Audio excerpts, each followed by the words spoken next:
For me, Assassin's Creed is essentially a long, epic story of a guy in the prison going in a machine called the Animus, and he's going to relive the life of his ancestors.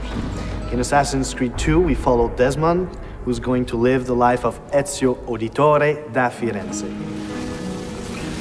The meaning of Ezio's name, in following with the tradition established by the first Assassin's Creed, is that Ezio means eagle. Eagle or the flying one. Its origins come from Greece. He's a young noble from Florence at the beginning of the game. He's studying to follow in his father's footsteps. His father, as far as we know, is a banker. As a rich boy in Florence, he doesn't really see the hardships of the peasants and other poor people.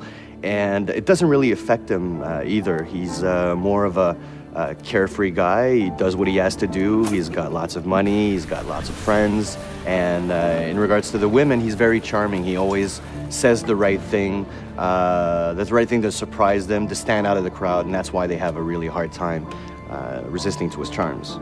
Ezio is a typical Italian nobleman in many ways. He's a fiery, violent, proud personality. He's terribly proud of his family. He deals with noble people and with peasants in a very polite and courteous way, even if he's about to stick a hidden blade in your skull, right?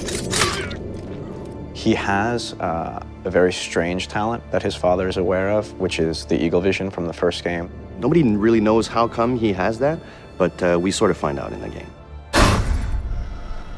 At one point, something tragic happens to himself and his family. What happens is that the same people that Ezio considered to be dear family friends actually turn on him. People that are very close to him are taken from him, and becoming an assassin and acquiring those skills will give him the abilities necessary to exact revenge. When you're used to just living free and living without a worry in the world, and all of a sudden the entire Florentine army is looking for you, and you have to protect your mother, you have to protect your sister, and you have to defend yourself, changes everything in his life. So going from this life of la dolce vita, in Italy, it will have to become this guy who needs to kill in order to survive.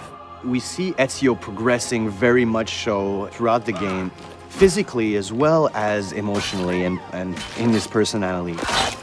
As a player, you will go just like the main character, in the same, you'll be at first just like you and I, and then will become this badass main character. Before he just wants vengeance, but later on he wants justice.